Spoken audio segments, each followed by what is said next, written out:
دوسرے مذاہب میں کیا تصور ہے قیامت کا؟ قیامت کا تصور دوسرے مذاہب میں بالکل تقریباً اسی طریقے سے ہے جیسے اسلام. اوکے. اگر آپ اٹھا کر دیکھیں، بائبل اٹھا کر دیکھیں تو جناب عیسیٰ علیہ السلام نے حساب کتاب اور میزان کی ساری وہی باتیں کہیں اور وہ ہم بھی ان سے لیتے ہیں، کیونکہ جو قرآن سے میچ کر جاتا ہے وہ ہمارے لیے ایکسیپٹیبل ہے بینگ اے مسلم. اچھا، اور توریت کے اندر جو کمینڈمنٹس ہیں اور اس کے بارے میں سب سے زیادہ تلقین جو موسیٰ علیہ السلام کو کی گئی وہ قیامت کے حوالے سے.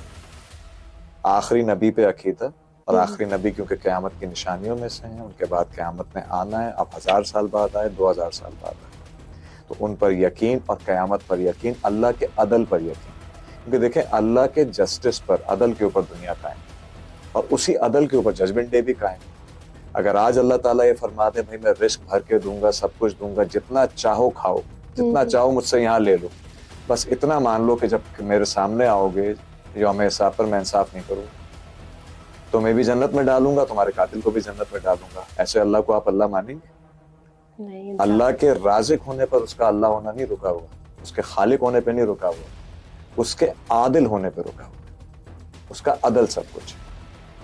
تو یہاں پر یوم حساب جب تک نہیں آئے گا ہر مذہب میں، آپ گیتا اٹھا کے دیکھ لیجیے تو گیتا کے اندر اور رامائن کے اندر اور یہ جو ہے ویداس جو ہندوؤں کی کتابیں، اس میں باقاعدہ قیامت کے آثار، آخری دور کی نشانیاں، یہاں تک کہ امام مہدی اور عیسیٰ علیہ السلام تک کا تذکرہ ملتا ہے مختلف الفاظ میں. بس کیونکہ یہ کتابیں چھپی رہیں، پنڈتوں نے اپنے پاس چھپا کر رکھی. اب جب یہ کھل گئی ہیں تو اس میں باقاعدہ نام آ رہے، نام کے ساتھ نبی صلی اللہ علیہ وسلم کا ذکر آ رہا ہے ان ساری کتابوں کے اندر.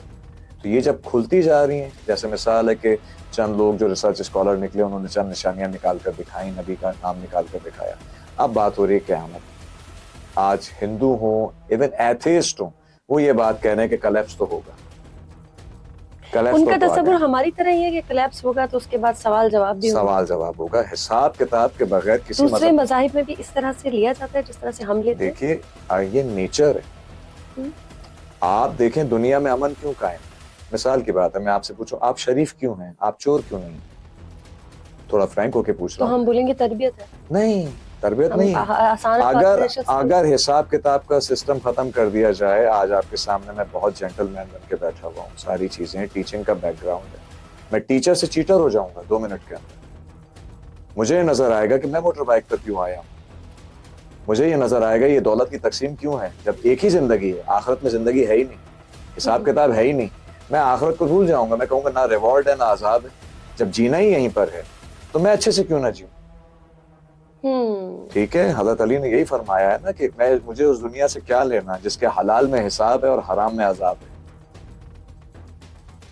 حلال میں حساب ہے اور حرام میں عذاب ہے. تو حلال حرام کا فرق کیوں کرتے ہیں ہم؟ کیونکہ ہمیں آخرت عزیز ہے.